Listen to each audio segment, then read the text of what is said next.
This conference will now be recorded. Can make possible an early distinction between cerebral vasospasm and ischemic stroke. So cerebral vasospasm, it's a disease which causes a narrowing of the lumen of the arteries, and this reduces the amount of blood that can circulate. It is one of the leading causes of cerebral ischemia, which is the death of brain tissue due to the loss of nutrients. On the other hand, cerebral ischemic stroke is an interruption of the blood supply to the brain or part of it, and it's caused by a thrombus, which is a clot of blood which can obstruct the artery. And long-term disability, such as movement impairment, is commonly associated with this condition. So both pathology can be treated pharmacologically or surgically. So in the case of vasospasm, the aim is to restore the physiological lumen of the arteries and the blood flow. And this can be done either with drugs or with the insertion of an angioplasty catheter, which mechanically widens the vessel. Ischemic stroke is treated with thrombolytic drugs, which help to dissolve the clot, and in most serious cases, the clot is removed mechanically. So despite the fact that the treatments are different, the diagnostic methods are actually very similar. So one can use imaging, whether it be CT, MRI, or other techniques, but this is, although being very effective, this is also costly and time-consuming. And so one possible alternative is the use of transcranial Doppler, which works sending sound waves into the skull and then measures the frequency shift of the reflected wave. And this shift is caused by the movement of the blood within the vessels. So vasospasm and ischemic stroke generate signals which are altered with respect to physiological ones. And analyzing those signals, it is possible to diagnose such pathologies if the proper biomarkers are identified. One of the problems of transcranial Doppler is that is the low sensitivity to alteration in peripheral vessels far away from the problem, because they are not easily detected. So given this, we should really ask ourselves, what are these waveforms that we are measuring using TCD, and how they are generated, and what does abnormal mean? So the intermittent contraction of the heart generates pressure waves which propagate through the network of So this wave propagates through the network of elastic vessel, which deforms accordingly. And since they are waves, phenomena of refraction and reflection manifest at point of discontinuity, such as bending of the vessel or regions where the stiffness change. These waves propagate and reflect, and then they superimpose to determine the final waveform that is ultimately observed by the TCD probe. So we can say that these waveforms are rich in diagnostic information about the system through which they propagate, and we can study the features of this way to investigate the nature of the network.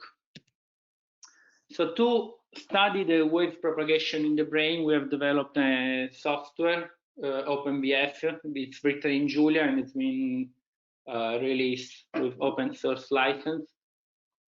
And so this software has been validated against literature and experimental data, and we will use it to study the blood circulation in the circle of Willis, which is a particular network of vessels within the human brain. So among all the parameters which can be used to describe the circle of Willis, in the case of vasospasm, the radii of the vessels are changed with respect to an healthy case, whereas in the case of ischemic stroke, entire parts of the network can be cut off because of the clots. In any case, we can't be sure of the extent of reduction of the radii or of the position of the clot, and this makes the space of the input parameters larger. In addition to this, the blood flow model is nonlinear, meaning that modification of the input parameters can have non-trivial effect on the output. And to explore the parameter space, we would need to run several simulations of the network, varying all the input parameters one at a time or more than one at a time, and studying what are the most affected outputs by this variation. So this would take a considerable amount of time. So we relied on Gaussian process simulators to do this. So GP are statistical tools which can be trained to emulate the behavior of a given system. And once the input parameter space is identified and sampled, the model is run on a number of points of the input subspace, which is the training dataset. And so the results from the training dataset are then fed into the Gaussian process simulator, which reconstructs the functional relationship between input and output, providing also a degree of confidence.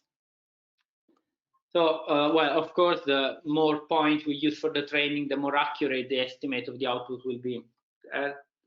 Once the emulator is trained, it can be used to fully explore the input space, greatly reducing the computational time needed for that. So, having a method for simulating the results of the model allows to quickly perform sensitivity analysis, which would take much longer using Monte Carlo techniques.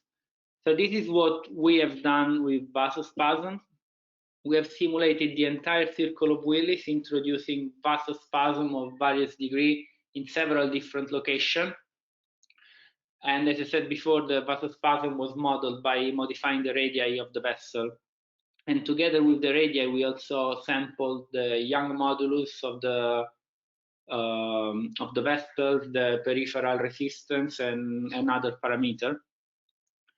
And we looked at what output variables were more affected by this modification in the network. So it comes out that the minimum value of the time derivative of the blood velocity is a good indicator of vasospasm in distal arteries, whereas the mean blood flow velocity was correlated with vasospasm located proximally. So building on this, we want to apply the similar technique to the ischemic stroke. So simulation of the physiological circle of Willis will give a baseline, then we'll simulate the ischemic stroke located in various different locations, and introducing a stroke modifies the thrombus modifies the topology and connectivity of the network. So an emulator will need to be trained on each different network, and then we will run a GP-based sensitivity analysis to identify the pool of biomarkers for each different configuration. So we are more than open to collaborate and share that data and results. So for example, 1D model is not able of describing the wave reflection due to tortuosity bending and other 3D effects. So one idea would be to run the same analysis on a larger scale using 3D FSI CFD models, and then compare the findings and see if the 3D simulations confirm or to what extent they confirm the results from the 1D.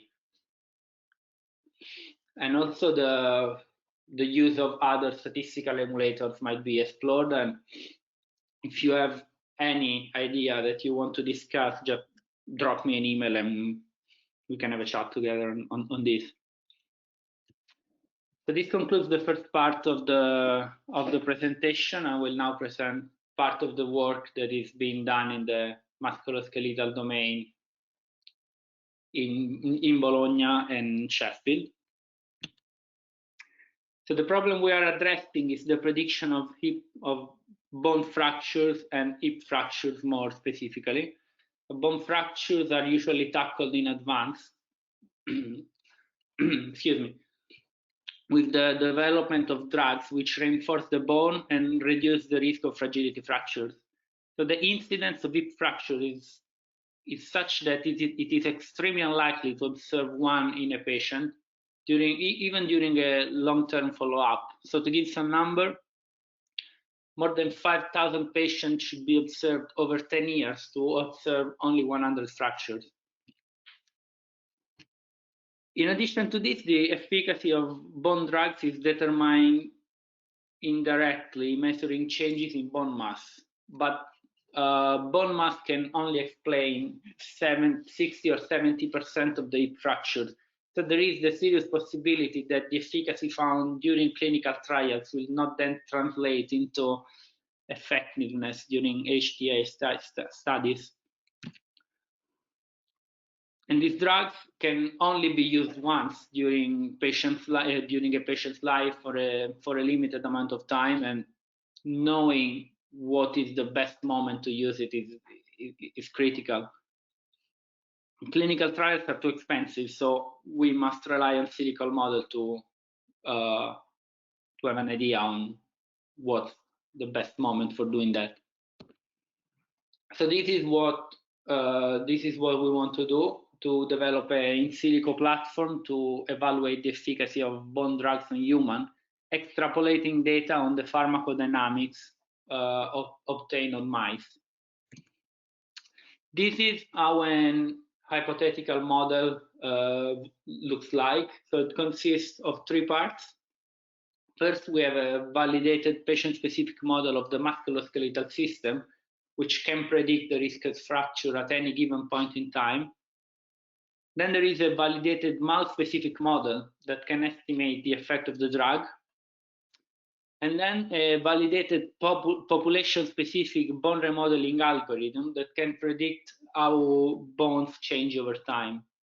So all these models are interconnected in a chain, with the results of one informing the input of the other. So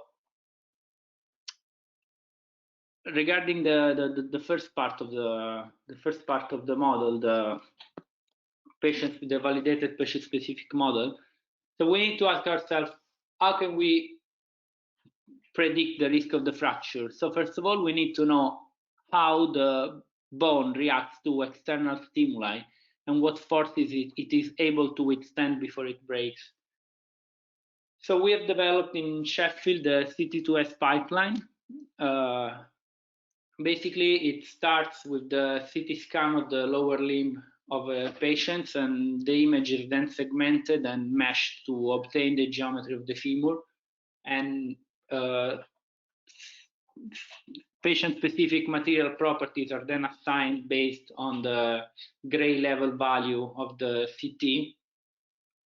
And then all of this is converted into a FE model, and simulations are run to estimate the ultimate force that the bone can take before breaking, and the load is applied in different direction, and so it's estimated after several simulations. Where do these forces come from? So we know that certainly they come from walking, and these forces will contribute to fragility fractures. But also many fractures are caused by falls, and they cannot be predicted in advance. So we have developed the ARFO fall simulator, which is a stochastic model of fall, which includes damping, femur deformation, age, and other factors to provide an estimate of the risk of fracture within a year. And it's 3 minutes. Okay, thank you. It's been validated against using data from a cohort of femur that we have in Sheffield. So when talking about the bone remodeling, we have known for years that the forces acting on a bone affect its microstructure and consequently its strength. The bone remodeling algorithm predict how bone change in response to the application of loads. And we are working on a bone remodeling algorithm which, starting from CT scans of a mice tibia, is able to predict the bone growth consequent to the application of controlled loads. And this model has been validated against experimental data collected on mice tibia. So an idea of this model, this model, an idea of the software architecture for this model is this one. So first of all, we need to segment the images, and this is extremely time consuming. At the moment, it's done manually, but the operation can be automated using image registration algorithm like pFire, which is a software that we have developed during CombioMed 1. And then this image will go into VPH-HF, which is the orchestrator, which then directs the simulation of the workflow. And all the parts that I explained before can be executed. That's the data set that we have available for doing that. In Sheffield, we have a cohort of 98 age and size matched women, 50 of them with hip fracture. And for ethical reasons, simulation on this data set will need to be run in Sheffield. Then starting from this, through statistical atlasing, we can generate a number of virtual patients and then estimate the bone strength and risk of fracture for them through simulation on SARA. And finally, the data available in Bologna, will, which are up to 50 to 500 cases, will constitute the validation cohort for the virtual population. So that's the end. That's the end of the talk. Of course, acknowledgement to CombioMed and to the multi-sim project that was funded by the EPSRC. Thank you. Thanks, Ivan, for a great talk. Yeah. Are there any questions regard to Ivan's talk? Please raise your hands. If nobody has a question, I have one. So I'm Maxime Vasso from UCL. Can you hear me? Yes. I was curious to know, how do you integrate in any of the models you presented the effect of the drugs on the strengthening of the bones, if I understood correctly that you were doing that? Well, that's actually the part that we haven't developed yet. So there would be the